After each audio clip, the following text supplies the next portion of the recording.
Finally, we're nearly there. This is the final hurdle.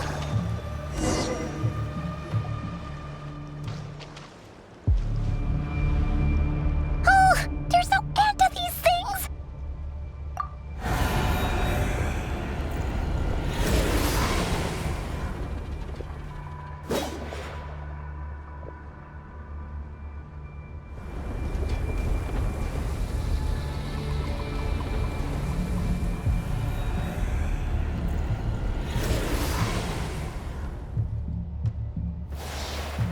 Fire.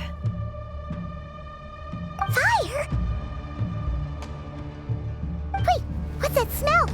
Oh no, there's a fire!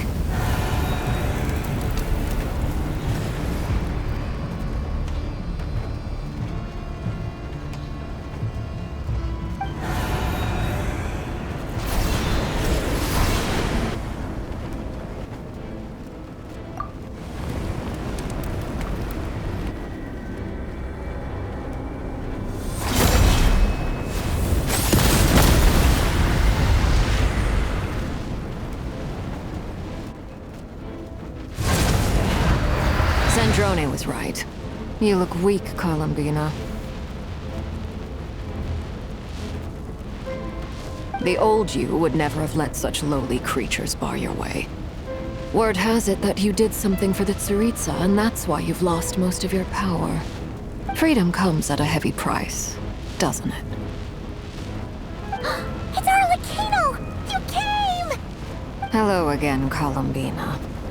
And greetings, guests of the House of the Hearth.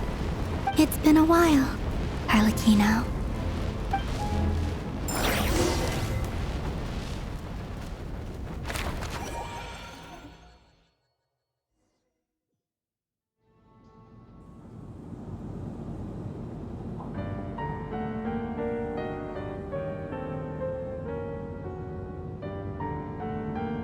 Stupid right here of stupid Solnari.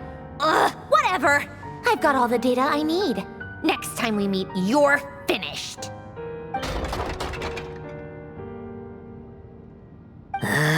He sure doesn't pull his punches.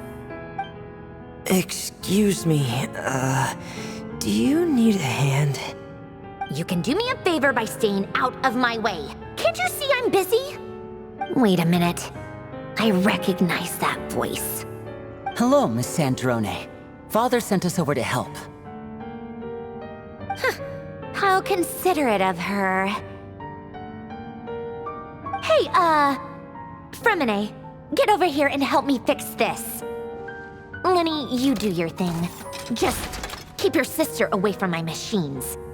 Nearly every machine that cat girl touches ends up going haywire. Go put her on cleaning duty or something.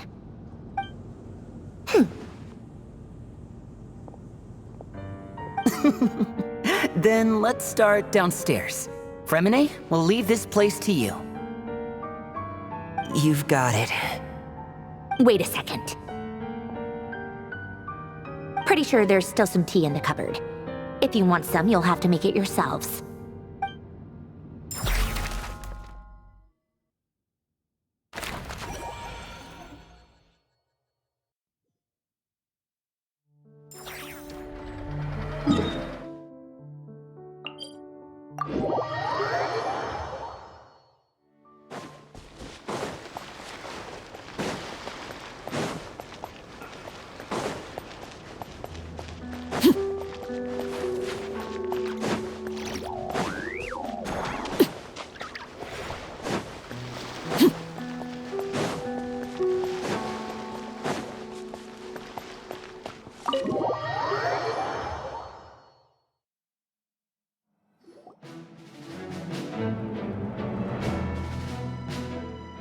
It's a relief to see you all made it back in one piece.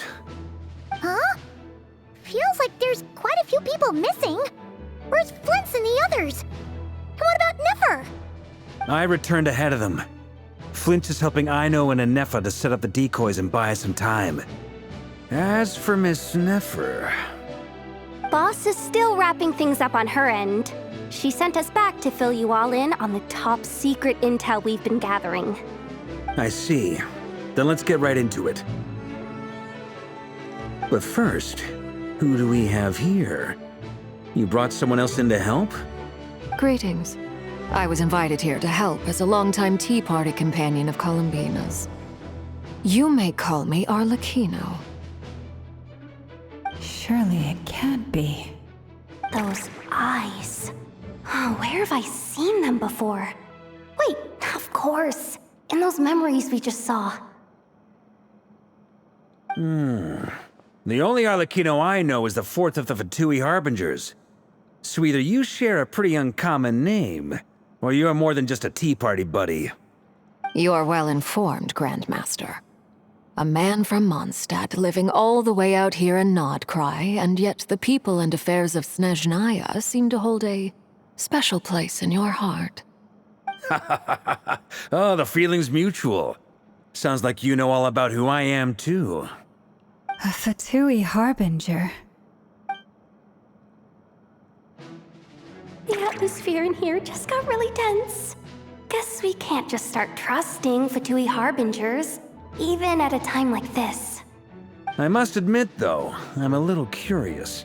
Seeing as the Moon Goddess no longer belongs to the Fatui, what makes you so willing to put your neck on the line here? Nor does Nodcry belong to Mondstadt, Mr. Varka. Yet still, you're fighting for it all the same. Things don't always have to have a tangible payoff. Sometimes, stopping things from spiraling out of control is a higher priority than chasing the spoils of victory. Of course, I can't say there's nothing in it for me at all. But that's between Columbina and myself. Forgive me. I don't mean to doubt you. It's just that the Fatui really have been the source of many of our troubles. We have our own way of doing things here in Nodcry. But ever since they arrived, the Fatui have treated us with nothing but hostility. I know there's been a lot of bad blood between us in the past. I've done my utmost to avoid friction whenever I could. But sometimes fundamental conflicts of interest simply can't be settled amicably. That's why I'm here solely in a personal capacity. This has nothing to do with the Fatui. As a gesture of good faith, I'll be frank. I can help Columbina track down the iridescent moon's marrow, which will help her restore more of her power. Anyway, what else is on the agenda? Let's begin. She says she'll be frank, then completely skips over the details. Looks like she doesn't want to give away too many secrets after all. But she clearly wants to change the subject. It'd be awkward if I tried to bring it up again now. I guess we'll just have to go along with it. She's the fourth of the Fatui Harbingers after all.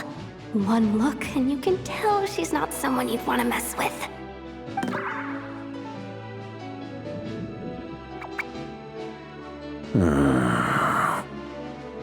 Well, since Miss Arlecchino sounds confident in her ability to handle that, we'll proceed to the next topic. Yehoda, time to share that top-secret intel. All right, listen up, everyone. First, we now know that Rerir was originally a Conrian secret agent whose primary mission was to hunt down and assassinate the so-called Dregs of the Crimson Moon. The Dregs of the Crimson Moon? In the memories, there was a lot of talk about the Crimson Moon and Eclipse, and a whole bunch of other stuff from the time of Conria. To my knowledge, those were the names of two different Conrian dynasties. Long, long ago, it is said that the people of Conria worshipped the Crimson Moon, drawing a mysterious power from its reflection. But one day, a coup saw the Crimson Moon eclipsed, hence the name of the new dynasty that replaced it, and how it became the new emblem of Conria. Still, long after the Crimson Moon dynasty had fallen, the last ruler of the Eclipse dynasty, the Vinster King, still coveted the secrets it left behind. So, he sent the Rehir of Solnari to secretly hunt down the Crimson Moon's few remaining followers. In those days, Rerir showed no signs of madness. In fact, he was as normal as any other person. Oh, and he had a fiancé, or at least a would-be fiancé, called Tholindis. What's the matter?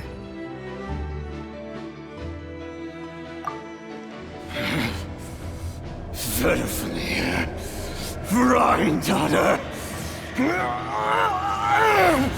Flinders.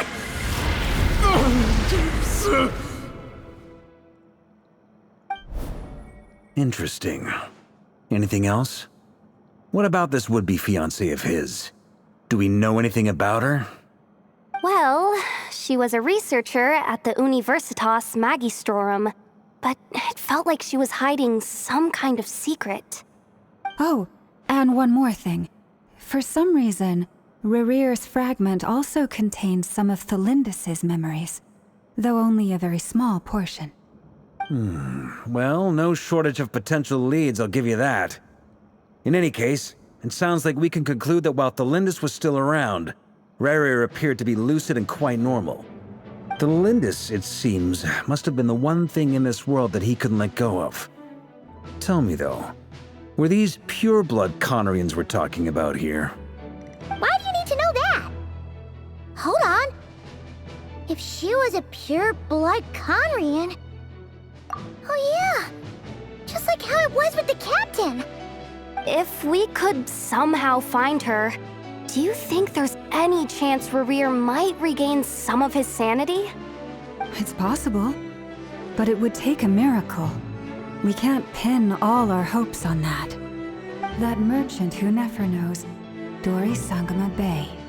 Maybe we could hire her to look into it. All right then. Let's keep working in our separate teams. Traveler, Paimon, Kutar, and Miss Arlecchino will go look for the iridescent moon's marrow. As for the others... On the way over here, I noticed that the Wild Hunt monsters had grown even more frenzied in their search for Kutar. At this rate, the people living here will be in grave danger too. So I'm thinking of gathering together some of our followers to go wipe them out. I'll head back to the curatorium and meet up with the boss. Feels good knowing we've all got something to be getting on with. Given that the Wild Hunt has been a lot more active lately, the Lightkeepers have likely begun their own operations too. If that is the case, someone will need to pass the news on to Flint's. I'll hold the fort for now, then discuss our next move with Flint's, Aino, and Anefa when they get back. All right then. Well, the clock's ticking. If that's everything, we'll be on our way. We'd better get moving too. We'll try to buy you as much time as we can. Relax. Just do your thing. I decided to call in some backup since things are getting so hairy. Our reinforcements should be here any minute now. Stay safe, everyone. Dismissed.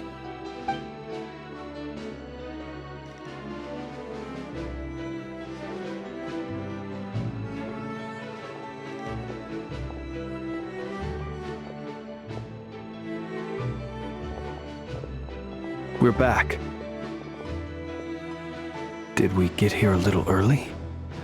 Or a little late? A tad late. The others have already set off. To summarize, our resident moon goddess has found us a new ally, and Boss Nefer has uncovered some promising info. Everything going smoothly on your end? Not great. I don't know how long we can stall them for. The decoys are getting taken out way faster than we imagined. I'm gonna make some more later, but I need a timeout first. I'm so tired right now. Oh, right! Inefa, could you fill in Uncle Varka on what we just discussed with Flint's? Sure. Uncle Varka, you previously told us about how when you went to investigate a source of the Wild Hunt in Amsvartnir, you discovered that it was just a diversion. But according to Flint's intel, several outbreaks of the Wild Hunt had already occurred in Notcry in the period leading up to that. That was before Rerir had regained his body, when he was far from regaining his full strength. In other words, in theory at least, he still lacked the means to act in two places at once. Flint's, with everything that's been happening, The Lightkeepers across Nodcry are rallying to fight back against the Wild Hunt. They're gonna need your help. I know, I'm sure you're capable of coming up with something far more effective than decoys. But for now, you should stay here and get some rest. And Effa and I will head back over to Amsfartnir to see if there's anything I missed. I told you Uncle Varka would say that, didn't I? A deal's a deal. Not a word about my snack intake for the next week. Database updated. Reliability of Aino's predictions increased. What does that mean? They were betting on how you'd respond after hearing their intel. It's the obvious choice, isn't it? That's hardly worth betting on.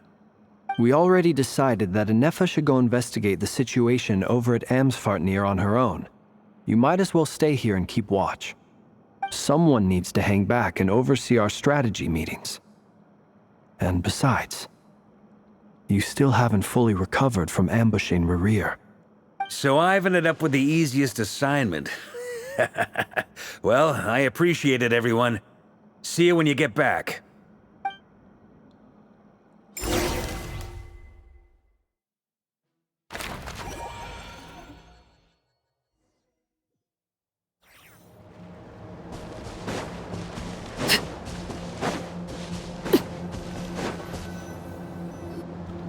Here, this will serve as a good spot to cross over. Arlecchino, hold up a second. Since you brought us all this way, would you mind telling us what you've got planned? We still haven't got the slightest idea what's going on here. And if even Columbina doesn't know where the iridescent moon's marrow is, how do you? Simple. Because I am an inheritor of the royal bloodline of the Crimson Moon, and one of the last surviving embers of the Two Worlds' flames. Huh? Are you serious? As in, you're a descendant of that Crimson Moon dynasty we were just talking about? The one from ancient Conria? Your surprise is understandable. I was also taken aback when I first learned of it. But the more I thought about it, the more I realized the signs had been there all along. When I was young, I discovered I could wield a very special kind of fire. It coursed like blood through my veins and smoldered away inside my nerves. What's more, whenever I experienced strong bursts of emotion or drew too deeply on this power, it was like some kind of presence within the fire would begin to gnaw away at me, consuming me from the inside out. Exactly. That is why my hands are like this, too. At first, I saw it only as a curse, but once I became a harbinger, the Jester apprised me of the truth. Together with my own investigations over the past few years, there are several things that I have gradually come to understand. For instance, take the so-called Crimson Moon. In truth, it is nothing more than the shattered remnants of the iridescent moon, fused with the abyss to prolong its lifespan. Since this blood flame was bestowed upon me by the Crimson Moon, it is a fusion of the iridescent moon's former power and the corruption of the abyss. You all understand the nature of the abyss well enough. I draw upon its power, and in return, it hungers for my soul. This strange blackness is the mark of corruption it has left behind. If I recall correctly, you once told me that if the corruption ever made it to your heart, you'd become a completely different person. Yes, and that's the reason I'm always careful not to push my power too far. It's essentially a never-ending tug of war. Oh, sounds intense. Anyway, the rest of my story can wait. Is there anything else about the Crimson Moon or the Iridescent Moon that you're unclear about? Paimon has a question. So, the Crimson Moon that the Carians used to worship was actually the Iridescent Moon, right? Which was one of the three Moon Sisters. Does that mean that the Carians were to the Crimson Moon as the Frost Moon Scions are to the Frost Moon? So much of that history has been lost. We have no way of knowing exactly what they were like. But I would suspect that the Conrians weren't as devout in their moon worship as it might appear. The iridescent moon's remains simply served as their link to the Abyss. Later on, perhaps someone discovered a way to make direct contact with the Abyss. Or maybe there was some kind of ideological divide. Either way, a dissenting faction staged a coup and drove out the royal heirs of the Crimson Moon dynasty. Still, even with the dark sun looming high overhead, the Crimson Moon's glow never truly faded. If you want living proof, it's standing right before you. The first time we met, I sensed something familiar in your presence. When I looked at you, I felt I could see that mysterious red moon in the corner of my eye. In your flames, I saw its broken image, surrounded by a strange black aura. Well, I appreciate that you kept it to yourself.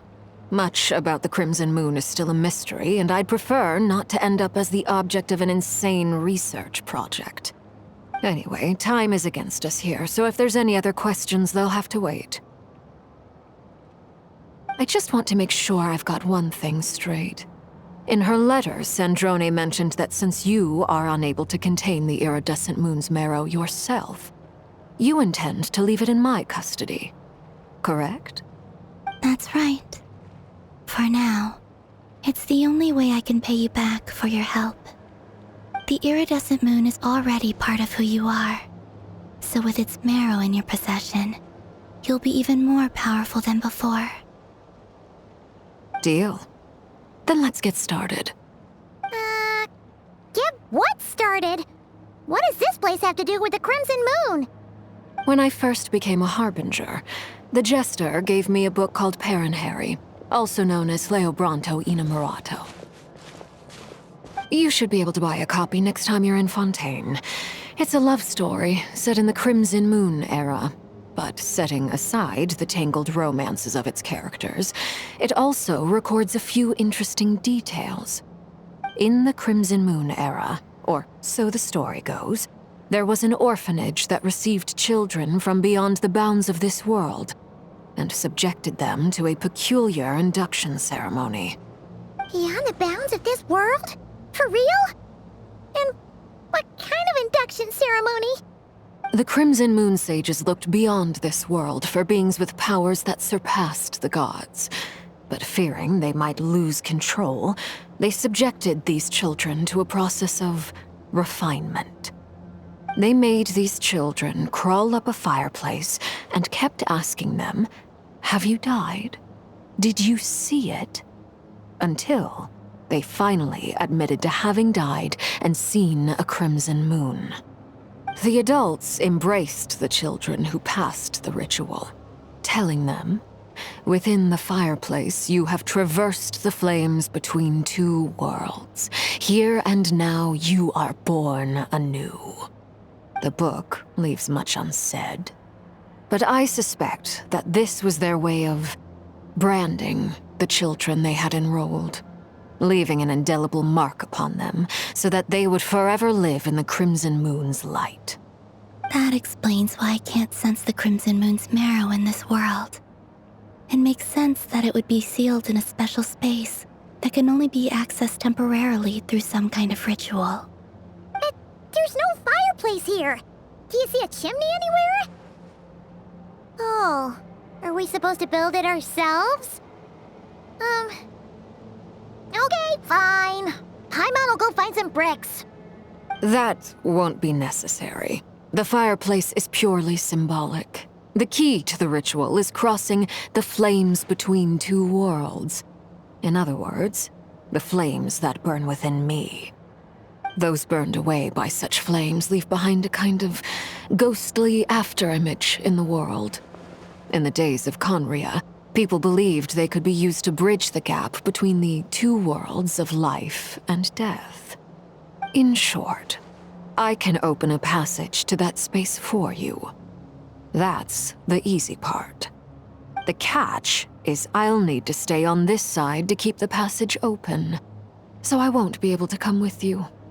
Once you're inside, you'll have to find your own way. Very well. Then I'll open it up. Traveler, Spare me a little more moonlight if you would. I may need it.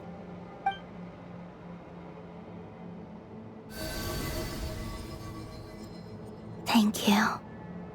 I feel like I've recovered some of my strength now. It should be enough to move us across short distances and confront whatever dangers might await.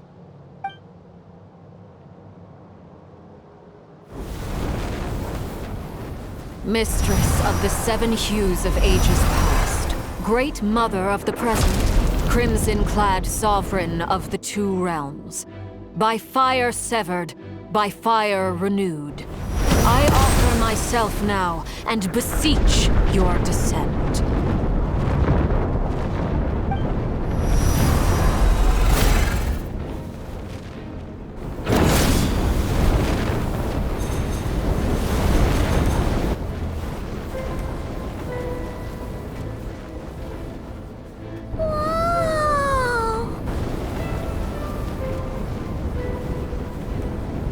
One word of advice.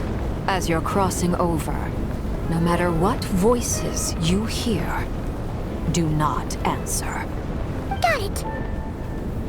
I sense a sinister gloom inside, but also the familiar light of the moon. I feel that I am about to meet an old friend who has changed beyond all recognition. All right, let's go.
Fragments of your broken body, seized by the abyss and hung up aloft like mummified remains. Iridescent moon, was this truly what you wished for? Careful! There's something spooky about this place. Feels like something is lurking in the fog. Haimon's right behind you. Whatever you do, don't run off without her.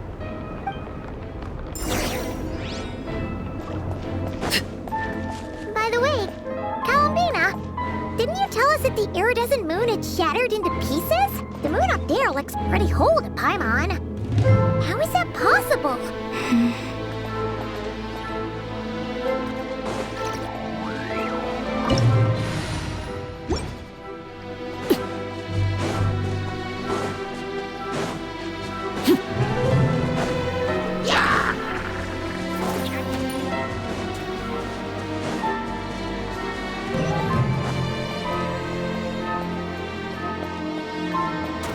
Just like I thought. It was only a facade.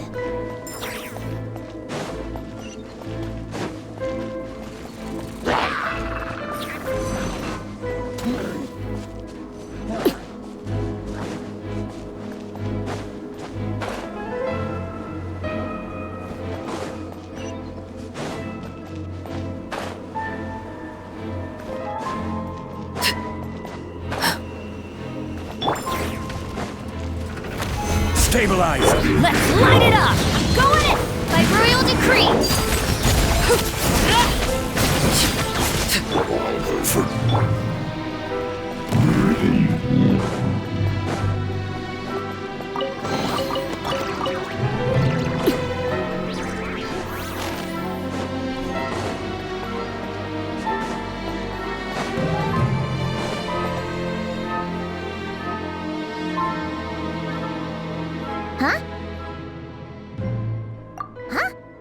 hill?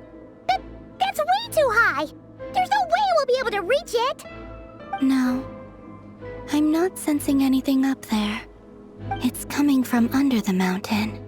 Let's see... Ah! There's some kind of weird shadow over the water! Wait, see that? Looks like a mechanism of some sort. Let's check it out!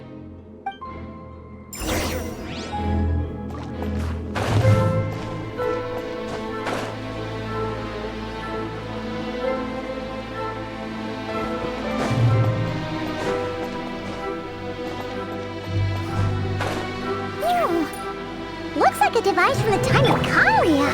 Maybe people once came here to study the Crimson Moon's domains, and they left this behind. Oh, if we can activate it, we might find some clues.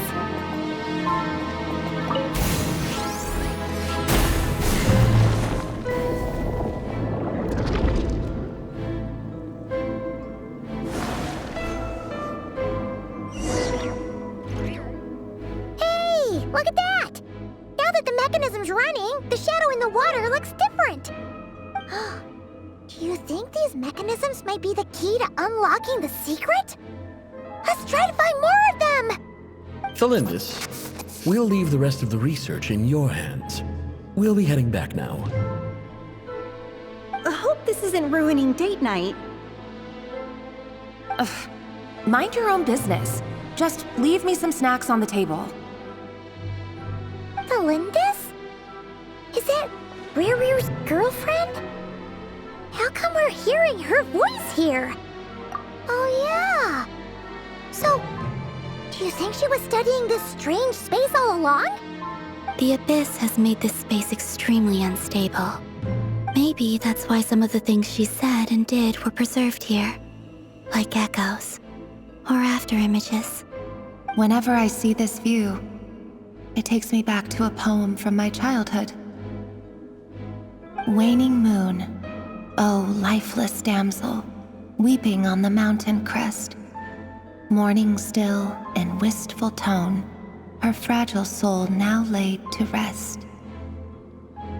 For me, of all people, to be here investigating the mysteries of the Crimson Moon space, is it a coincidence or something more?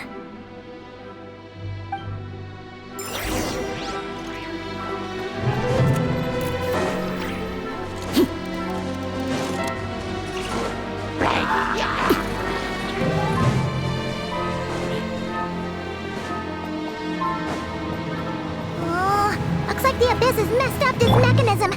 We need to find a way to get it working again. Let's see if there are any other devices nearby. Let's light it up by royal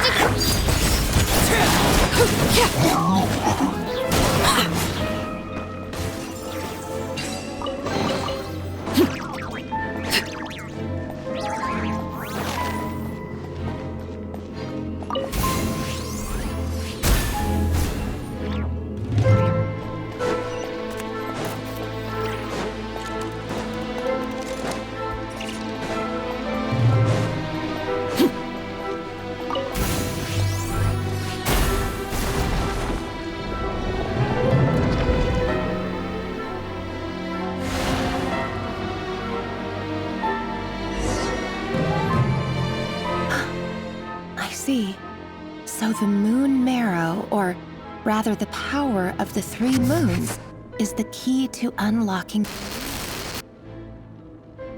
If it really does exist, then maybe this madness can finally be put to an end.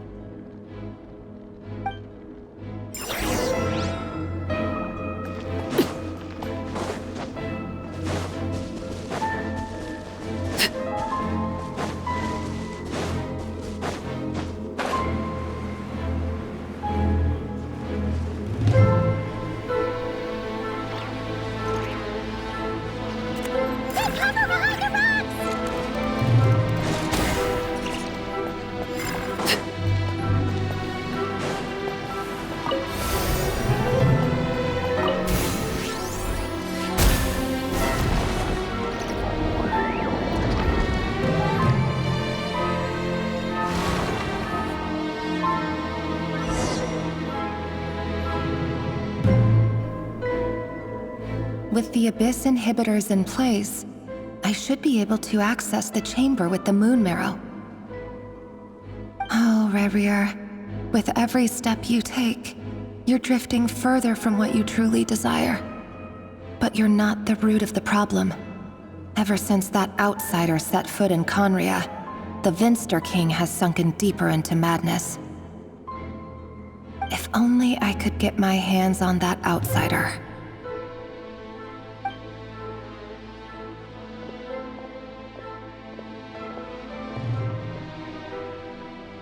Hey look! The moon's reflection is back to normal! Melindis' voice mentioned a chamber with the moon marrow. Do you think maybe it's hidden in the moon's reflection?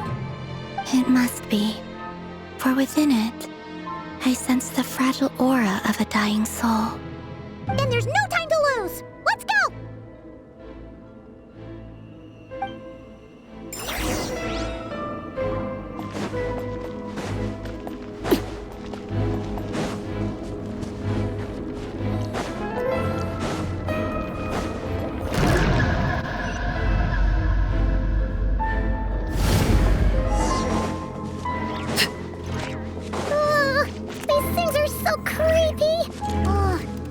Looks like we'll have to destroy them if we want to get to the iridescent moon's marrow.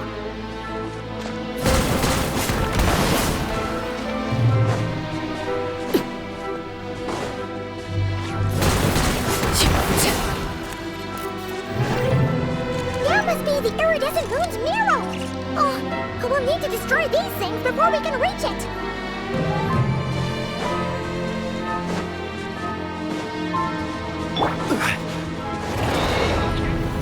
Stabilize! Everybody stand! Oz, reveal! Transfixed!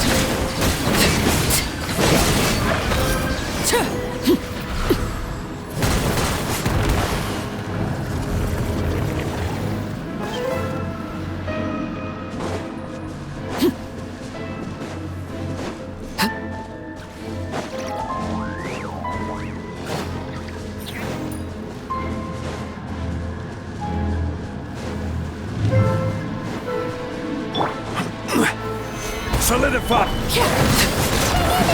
We're so close!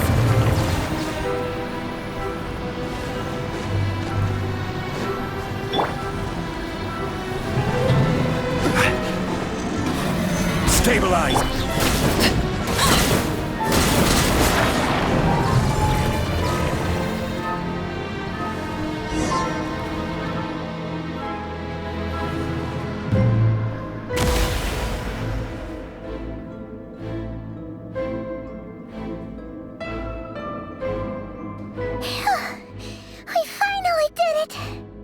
The iridescent moon's marrow, still burning away like an undying flame, yet now contaminated by the Abyss. It has taken on a new form entirely. If we can purify the abyssal power within, we should be able to obtain its untainted essence.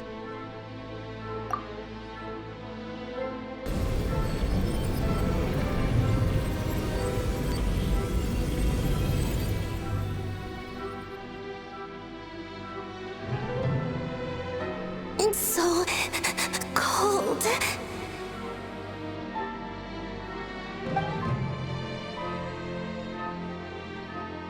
Is it you? Are you here? Huh? Are you talking to us? At long last, I can see you once more. Our fates have crossed, and I am finally free. I'm sorry, I lied to you. Even knowing what was to come, I still couldn't let go of the fear in my heart as death drew near. The moment the moon shattered, my body began to split apart piece by piece. Like I was being cut into pieces by 1,000 blunt blades. My thoughts scattered as the cold crept in.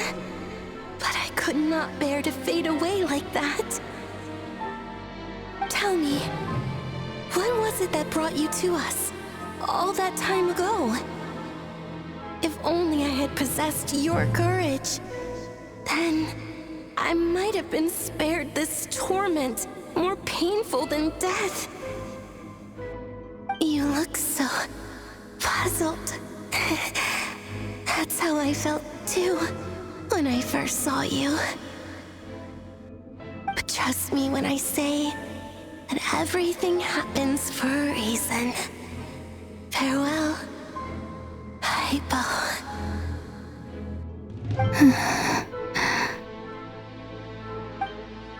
What was that all about? Was that the goddess of the iridescent moon? Oh, it sounded like she was speaking to a long-lost friend. But none of us have ever met her before, right? Perhaps. She took me for the goddess of the frost moon she once knew.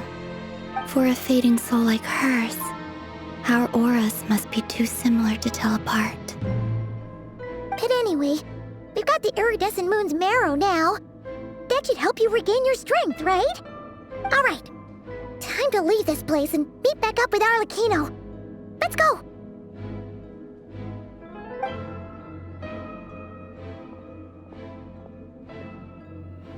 That's odd. This place looks different than when we came in. Waning moon, oh lifeless damsel.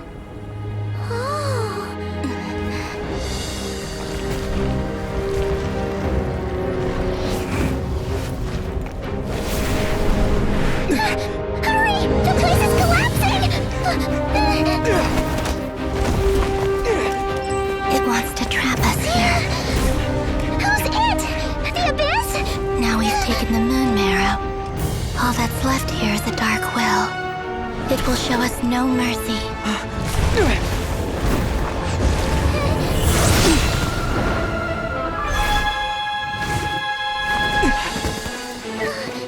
Give it back! The crimson moons! My marrow! My heart!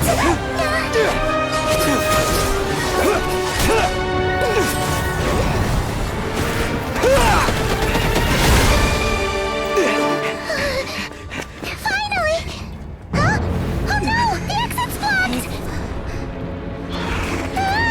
They're back! Now what do we do? This is where you fall. Witness my rise. Hey, What are you waiting for?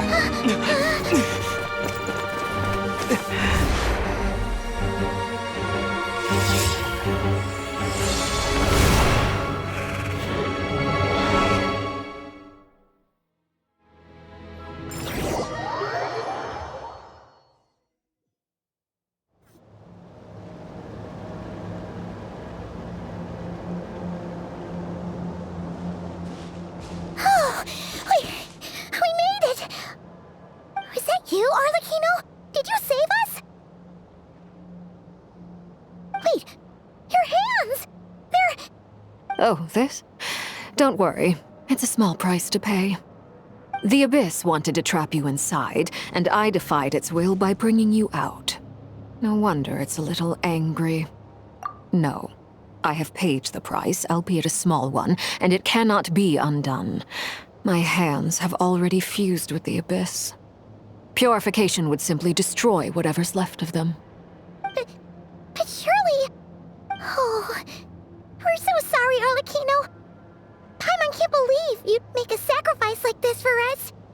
As much as I'd like to call it a favor, the truth is I was simply holding up my end of the deal. Well, Columbina. Yes, you did your part. And as promised, I will leave the iridescent moon's marrow in your care. From this day forth, may the two worlds' flames burn ever more brightly.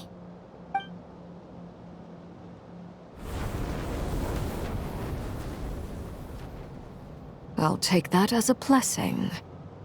Now, Columbina, give me your hand.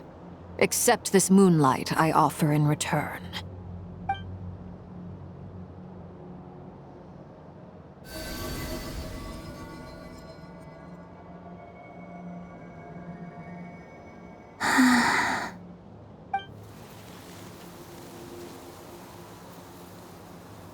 Feeling stronger? Hey, Columbina! Are you okay? I'm fine.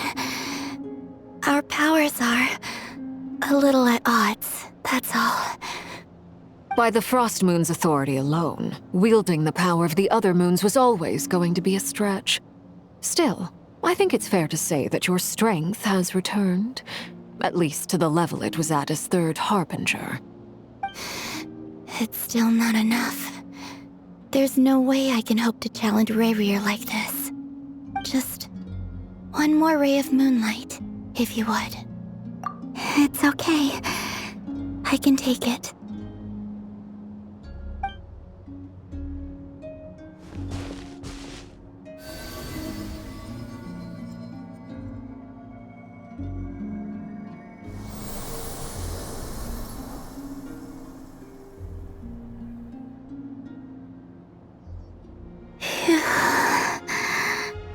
How about now?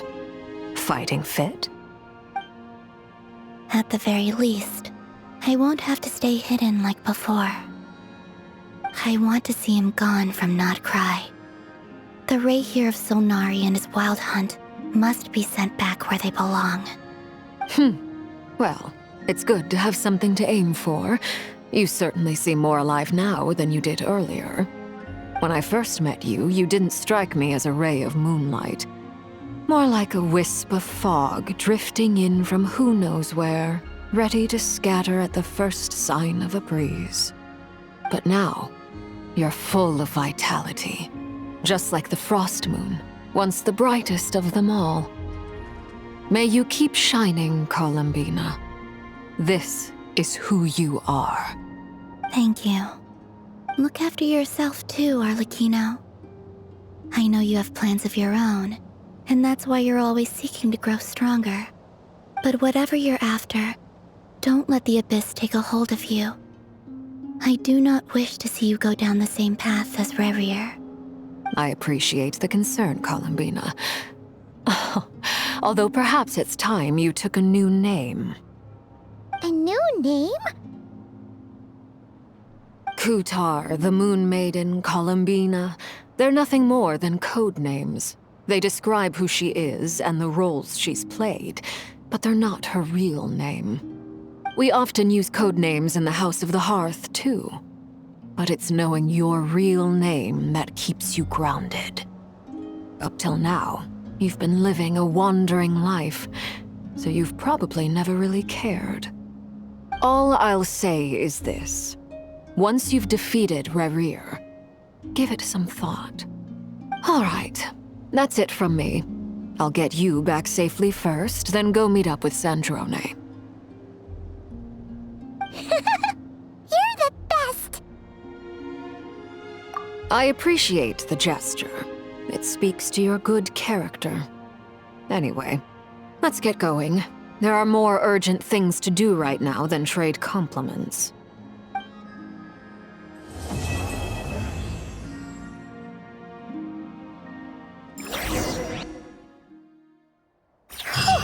It was a close call, but we got the iridescent moon's marrow and restored Columbina's strength, and that's all that matters.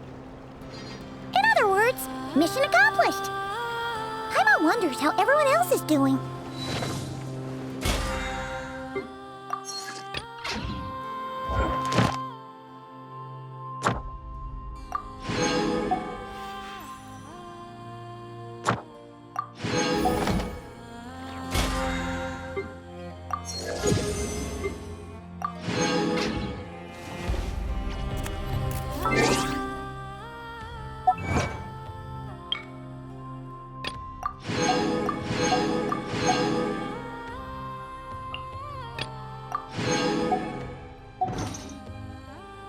What could the children be up to?